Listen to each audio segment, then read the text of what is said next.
Ekvator çizgisinde tam böyle sıfır noktasında durduğunu hayal etsene. Hı hı. Sol tarafından böyle dondurucu, buzul bir rüzgar yüzüne çarpıyor. Ama sağ tarafında tropikal bir yağmur ormanının o yoğun, nefes kesici nemi seni anında terletiyor. Aynen, tam bir bilim kurgu sahnesi gibi aslında. Kesinlikle öyle. Hoş geldin. Bugün senle kulağa tamamen kurgu gibi gelen bir coğrafyaya gidiyoruz. Dünyanın en uzak noktasından tırmanacak, kayıp medeniyetlerin izini sürecek ve bir zamanların meşhur Muz Cumhuriyeti'nin nasıl olup da aniden küresel bir güvenlik krizinin merkez üssüne dönüştüğünü inceleyeceğiz. Ve bunu yaparken elimizde gerçekten çok zengin veriler var. Doğru. Kaynakların derinliklerine yapacağımız bu yolculuktaki görevimiz çok net. Elimizdeki tarihsel metinleri, ekonomik raporları ve demografik verileri böyle masaya yatırıp, dünyada adını doğrudan bir coğrafi çizgiden alan tek ülke olan Ekvador soğulu çözeceğiz. Burası şey gibi, ekstrem zıtlıkların, biyolojik harikaların ve modern jeopolitik kaosun kusursuz bir laboratuvarı. Ya Ekvador haritada küçük bir yer kaplıyor gibi görünebilir sana ama aslında fiziki coğrafyanın insan kaderini, ekonomisini ve hatta psikolojisini nasıl şekillendirdiğine dair elimizdeki en çarpıcı vaka çalışması diyebilirim. Hı hı. Yani iklimin, binlerce yıllık tarihin ve o acımasız küresel ekonominin bir toplumun üzerine nasıl aynı anda çökebildiğini anlamak istiyorsan, bakman gereken yer tam olarak burası. O zaman hiç vakit kaybetmeden doğrudan sahnenin kendisiyle başlayalım. Çünkü bu ülkede coğrafya arka planda duran basit bir manzara falan değil. Kesinlikle. Bildiğin kaderin, ekonominin ve krizlerin başrol oyuncusu. Ülkenin adı bile Ekvator çizgisinden geliyor ve Galapagos adalarını dahil edip etmemene bağlı olarak kabaca 256 bin ile 277 bin kilometre karelik bir alandan bahsediyoruz. Yani Türkiye'nin yaklaşık 1/3 kadar bir alan bu. Aynen öyle. Ama bir şekilde hani bu nispeten küçük alana tam 4 farklı evreni sığdırmayı başarmış adamlar. İnanılmaz bir şey. Yani kilometre kare başına düşen coğrafi çeşitlilik gerçekten akıl almaz boyutlarda. Ülkeyi böyle ortadan ikiye bölen devasa bir omurga var. La Sierra bölgesi, yani Ant Dağları. Hı hı. O yüksek kısımlar. Burası başkent Quito ve Cuenca gibi yüksek rakımlı şehirlerin bulunduğu, 40'tan fazla aktif ve sönmüş volkanın gölgesinde yaşayan devasa bir dağlık dünya. Ya tam bir iklimsel tema parkı gibi aslında. Düşünsene.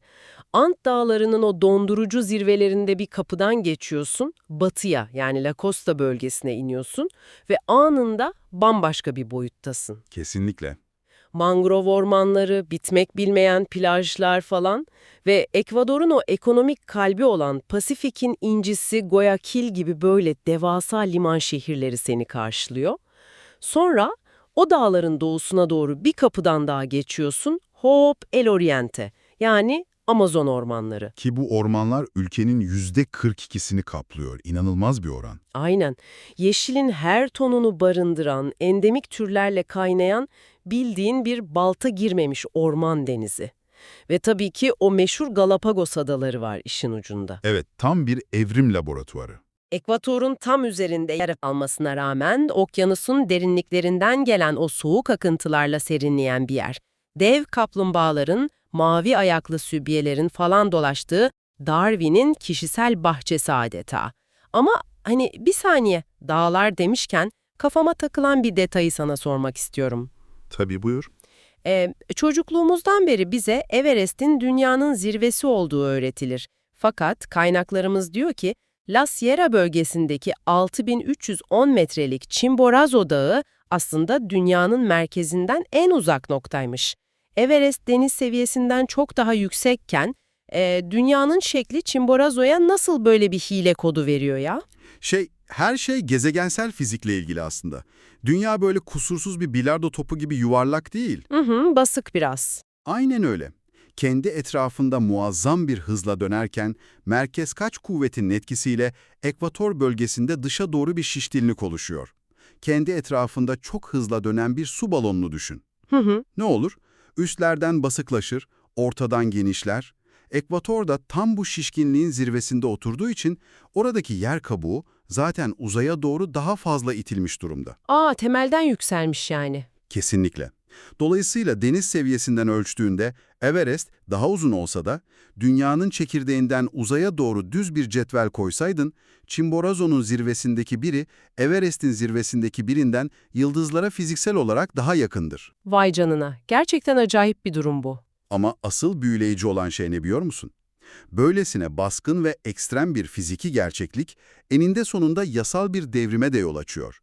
2008 yılında Ekvador, anayasasında doğanın haklarını yasal olarak tanıyan dünyadaki ilk ülke oldu. Yani şey mi, bir nehir veya orman anayasa karşısında tıpkı senin veya benim gibi hakları olan bir vatandaş statüsüne mi sahip oluyor? Aynen öyle, tam olarak bu. İnanılmaz bir vizyon ya.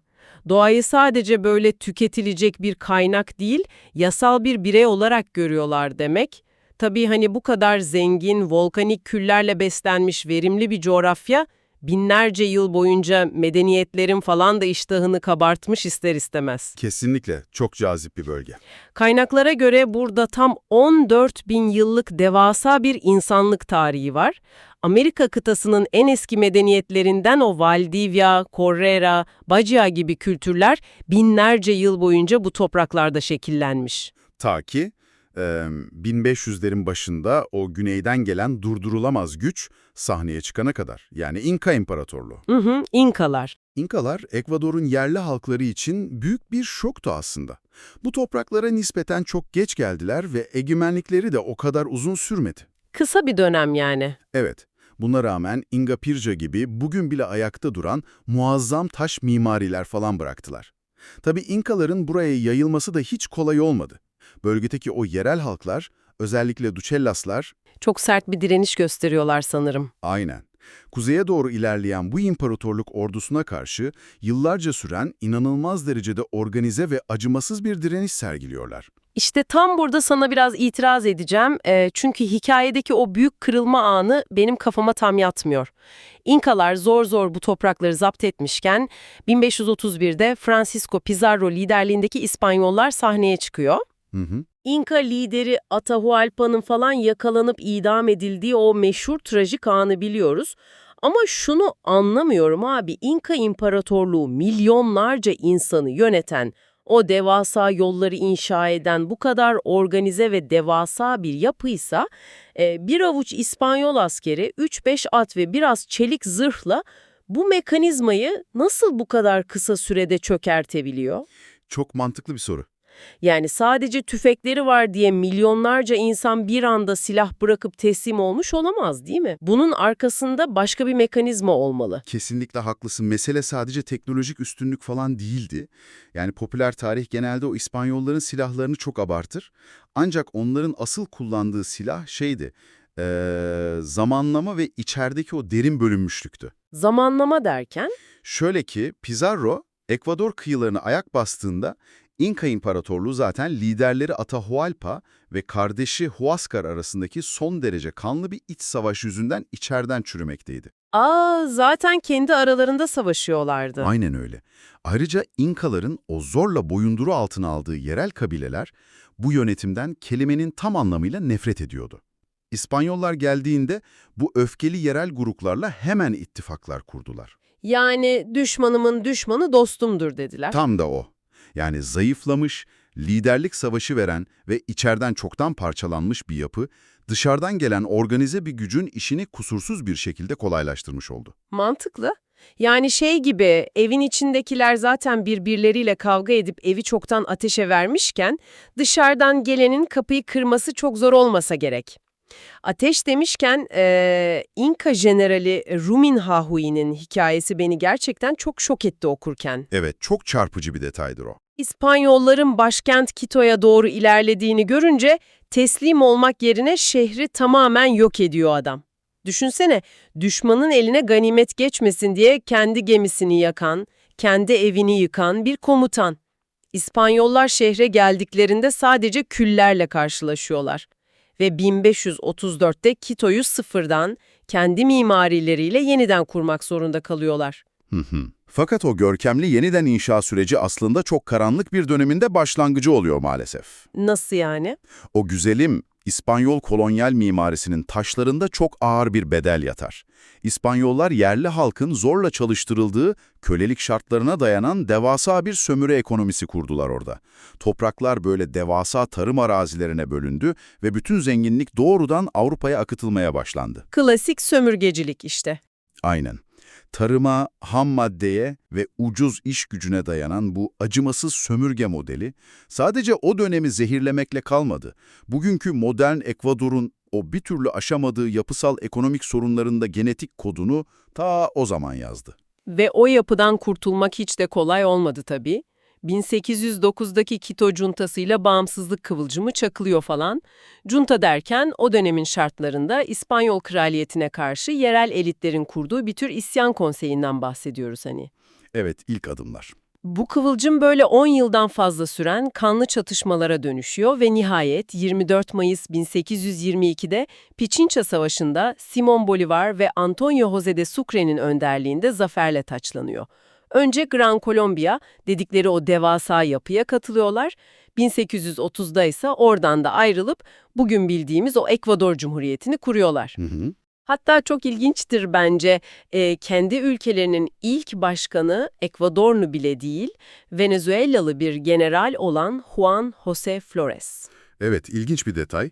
Bağımsızlık kağıt üzerinde kazanılmıştı kazanılmasına ama sömürgecilerin kurduğu o eşitsiz ekonomik model yerinde öylece duruyordu.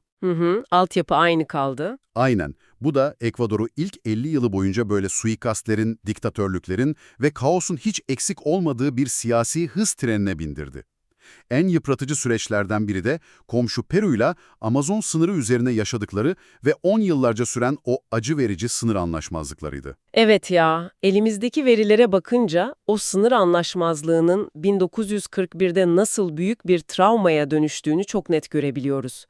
Peru savaşa 11.681 tane iyi donanımlı askerle giriyor, Ekvador ise sadece 5.300 asker çıkarabiliyor.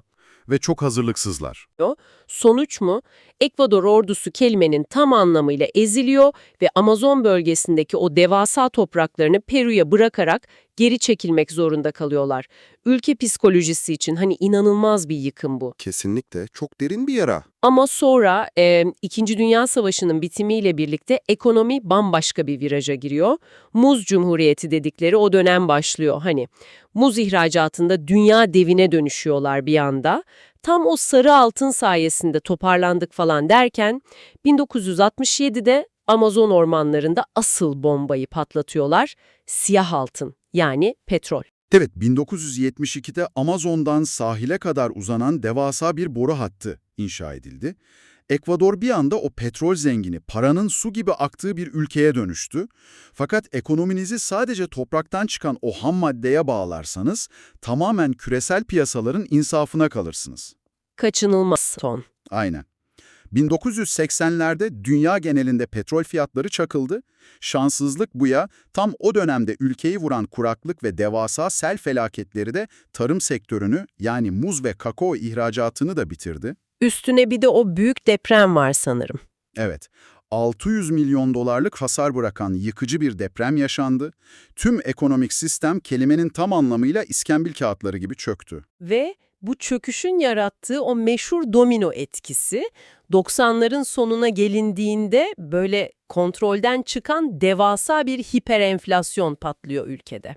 Düşünsene ya hani maaşını ulusal para birimi olan Sucre olarak alıyorsun ama para o kadar hızlı değer kaybediyor ki ay sonu geldiğinde o parayla ancak bir somun ekmek falan alabiliyorsun. Tam bir kabus. Gerçekten öyle. İnsanlar hayatta kalabilmek için böyle el altından ABD doları kullanmaya başlıyor doğal olarak ve en sonunda 2000 yılında devlet pes ediyor. Resmen kendi para birimi Sucre'yi çöpe atıp Amerikan dolarına geçiş yapıyorlar. Yani literatürdeki adıyla dolarizasyon. Ancak burada sana aynı çok ciddi bir sorun var. Dinliyorum. Ekonominin anahtarlarını, o para basma yetkinliğini tamamen başka bir ülkenin yani ABD Merkez Bankası'nın ellerine teslim ediyorsun. Bir devlet kendi parasını basamıyorsa ona tam anlamıyla bağımsız diyebilir miyiz ya? Bu ekonomik olarak bir teslim bayrağı çekmek değil mi sence de? Bu siyaset biliminde ve ekonomide hala tartışılan çok haklı ve çok derin bir eleştiri aslında. Kendi paranı basamamak egemenliğinin çok büyük bir parçasından vazgeçmek demektir. Dolarizasyonu şey gibi düşün, kan kaybeden bir hastaya uygulanan son çare bir turnike gibi düşün. Kanamayı durdurmak için. Aynen öyle. O anki hiperenflasyonu bıçak gibi kesti, fiyatları sabitledi ve halkın o eriyen birikimlerini zar zor kurtardı. Ancak turnikeyi çok uzun süre tutarsan ne olur? Uzvu kaybedersin. Doğru. Küresel bir kriz anında ihracatınızı ucuzlatmak için kendi paranızın değerini düşüremezsiniz mesela. Yani ekonomisi petrole ve muza bağımlı olan Ekvador, dünyadaki fiyat dalgalanmalarına karşı tamamen o kalkanını yitirdi, savunmasız kaldı. Yani kendi parasını basamayan, sadece böyle topraktan çıkardığına bağımlı olan bu kırılgan yapı, işte tam da bugün Ekvador'u çok daha karanlık, bambaşka bir krizin kucağına itmiş durumda. Hani verilere bakıyorum, dolarizasyon sayesinde 2025 yılı enflasyon tahmini sadece %1,3, GSD'ye 125 milyar dolar civarında. Kağıt üzerinde her şey çok stabil görünüyor. Ama sokağa indiğinde ülkenin içine düştüğü o büyük güvenlik krizi bütün yatırımcı güvenini ve halkın psikolojisini resmen ezip geçiyor. Maalesef dolarizasyonun çok acı bir yan etkisi oldu bu durum. ABD doları kullandıkları için Ekvador, uluslararası uyuşturucu kartelleri için devasa bir para aklama cennetine dönüştü. Doğrudan dolar olduğu için. Aynen öyle, çevirmeye gerek yok. Coğrafi olarak da dünyanın en büyük uyuşturucu üreticileri olan Kolombiya ve Peru'nun tam arasında yer alıyorlar zaten.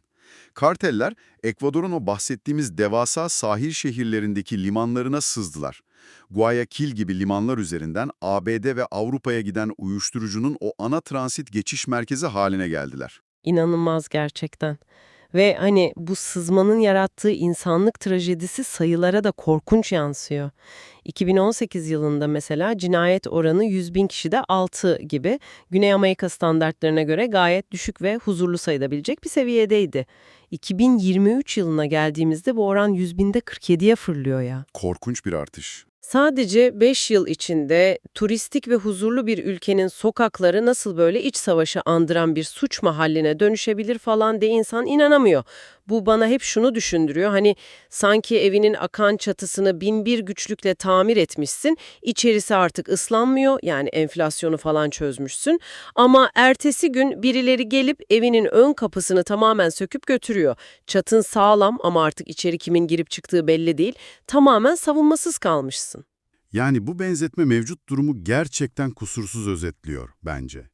Güvenlik zafiyeti o kadar kontrolden çıktı ki, 2023'te göreve gelen genç başkan Daniel Noboa, ülke tarihinde eşi benzeri görülmemiş bir adım atmak zorunda kaldı resmen. Ekvador'da iç silahlı çatışma ilan etti. Orduyu sokağa indirdi yani. Tam olarak öyle, sokak çetelerine karşı polisi falan değil, doğrudan o ağır silahlı orduyu, donanmayı sahaya sürdü. Hapishanelerin kontrolünü askerlerle geri almaya çalışıyorlar şu an. Ancak takdir edersin ki modern bir devletin kendi sınırları içinde kartellerle böyle savaşması devasa bir maliyet yaratıyor. Orduyu finanse edebilmek için acil bütçe bulmaları gerekiyordu ve faturayı doğrudan tüketime kestiler. Vergiler arttı. Evet, katma değer vergisini yani KDV'yi %12'den %15'e çıkardılar. Oha! Yani halk sokaklardaki güvenliği sağlamak için yapılan bu savaşın faturasını marketten aldığı o her üründe doğrudan kendi cebinden ödüyor demek. Durum tam olarak bu. Devlet şu an devasa bir mengenenin arasında sıkışmış durumda.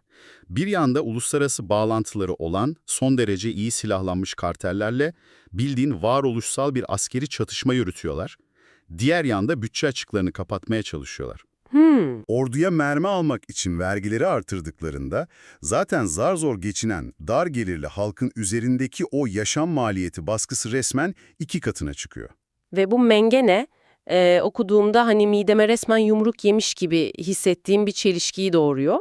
Başına dönelim istersen. Bu ülke muzda, kakaoda, deniz ürünlerinde dünya lideri bir gıda ihracatçısı.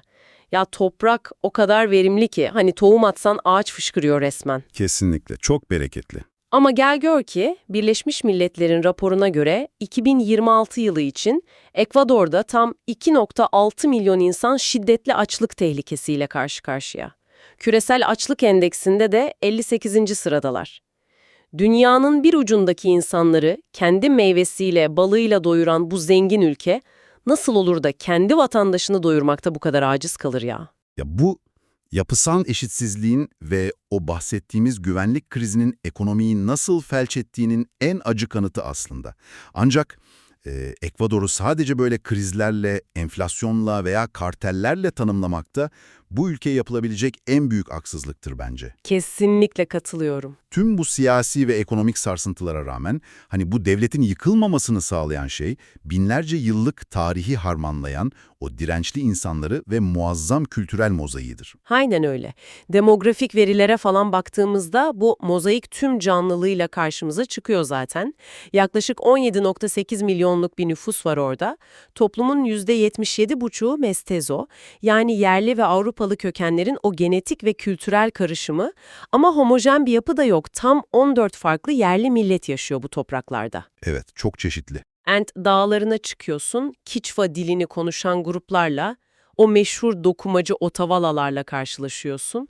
Aşağıya Amazon'a iniyorsun, atalarının orman geleneklerini yaşatan Shuar ve Huaorani halkları falan var.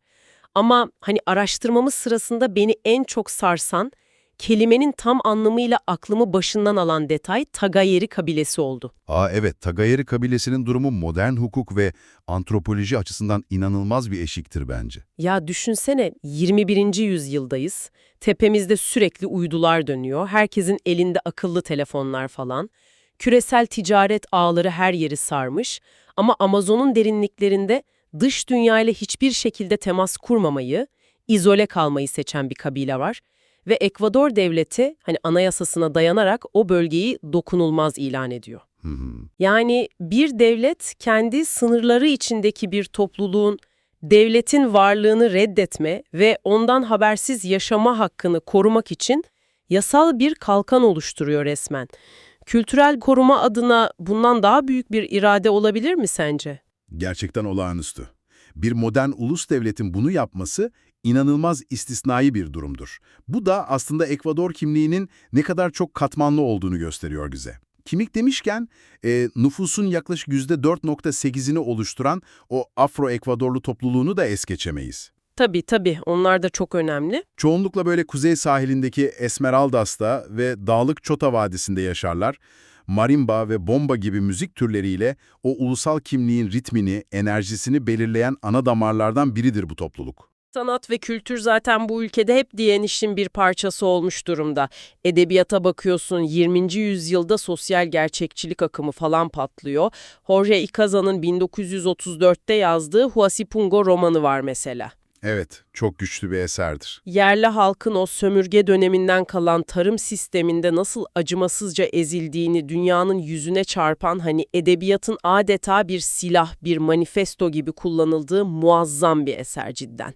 Tabii edebiyattan, tarihten falan bu kadar bahsetmişken şunu da eklemeliyim, hani eğer Ekvador'un tarihini, o demografik geçişleri falan gerçekten anlamak istiyorsan bence sadece kitap okumamalısın. Ne yapmalı sence? Bence bir masaya oturup comida criolla, yani milli mutfaklarını yemelisin. Kesinlikle.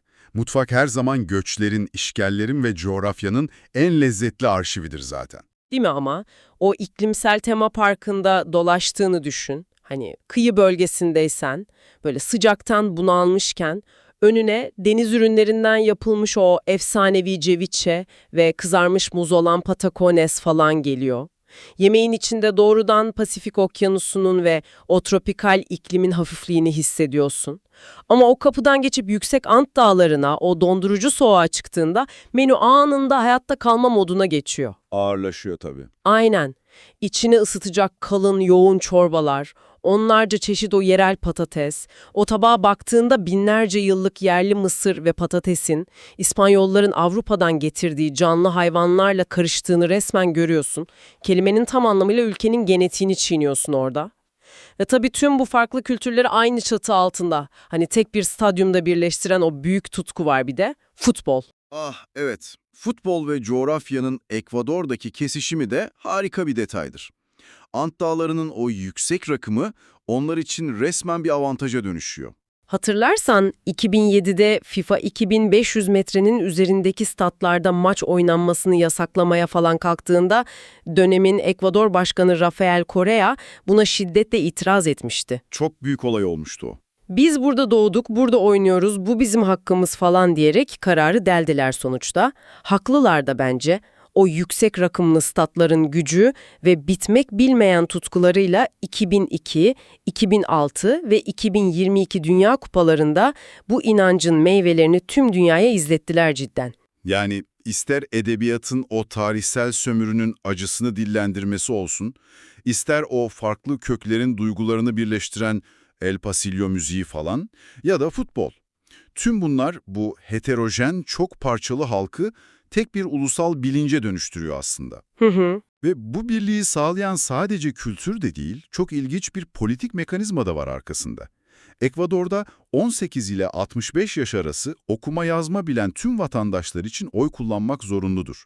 Yasalarla güvence altına alınmış bu zorunluluk, An Dağları'ndaki bir Kiçva yerlisinden Guayaquil'deki bir liman işçisine kadar tüm bu farklı grupların siyasi sürece doğrudan entegre olmasını sağlıyor. Yani kimliklerini sadece böyle müzikle veya yemekle falan değil, sandık başında da harmanlamak zorundalar. Ya gerçekten inanılmaz bir yolculuktu. Dünyanın merkezindeki, o şişkinliğin zirvesindeki bu tek bir ülke bize o kadar yoğun bir deneyim sundu ki bugün.